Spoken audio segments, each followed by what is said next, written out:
So we need to change behaviors to alter later on behaviors in some cases. In other cases, we want to ask ourselves, what is it we're lacking that we perhaps subconsciously feel we're going to gain from cheat meals? A good example, I go to my mom's and there's usually ice cream sandwiches in the freezer and I eat a couple. It's just the nature of the beast. And there's a behavior thing there.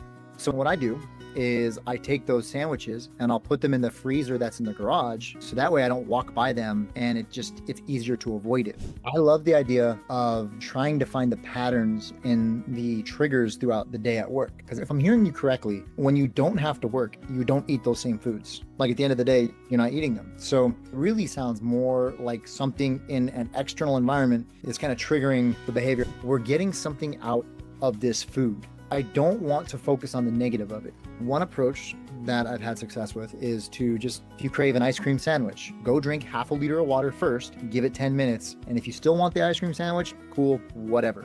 I have had a lot of success with my clients when I have people write out the benefits of that food. So it's really tough to think about the benefits of an ice cream sandwich, right? So I go home to my mom. My dad died obviously in 2020. It's been 5 years. Every time I visit my mom, I walk by that freezer, I have an ice cream sandwich. Well, my dad and I used to eat those ice cream sandwiches together. Like we both enjoyed them. So there's an emotional connection to a food. And one of the values, one of the good things, one of the benefits of eating an ice cream sandwich is it does kind of bring back a fond memory I have. So we want to acknowledge that you probably have an emotional connection to something going on when you eat.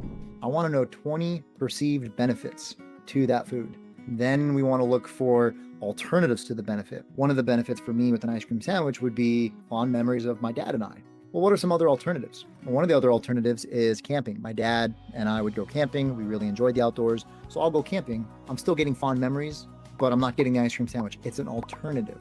Also, you can do the same thing in reverse. So what I always try to get my clients to do is I try to get them to journal and create excuses for success instead of reasons for failure. And I use those words specifically because everybody has reasons why they can't do stuff. I want to hear an excuse for why you can do it. Let's say like we'll just use push-ups as an example. I would have you handwrite 37 reasons why you can do a push-up. You'll actually get into the brainstorming mode of, well, I can also do a push-up because of this. Once you break through that brainstorming process, we start to perform really well.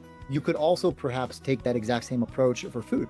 Give me 37 reasons why you can eat healthier when you get off work. You have to get to the point of brainstorming. You can write 3 things and that's not going to do anything. You got to get to the point where you're handwriting and you're kind of stuck and you're like, I don't know what's right. Shoot, now I got to think about it. And as you begin to think and you come up with those excuses for success and you handwrite them, the more you do after that mental block, like let's say you get stumped at 10 and you continue to work on it to where you get 50, you'll have built that path in your brain and it'll become easier and easier to make those decisions.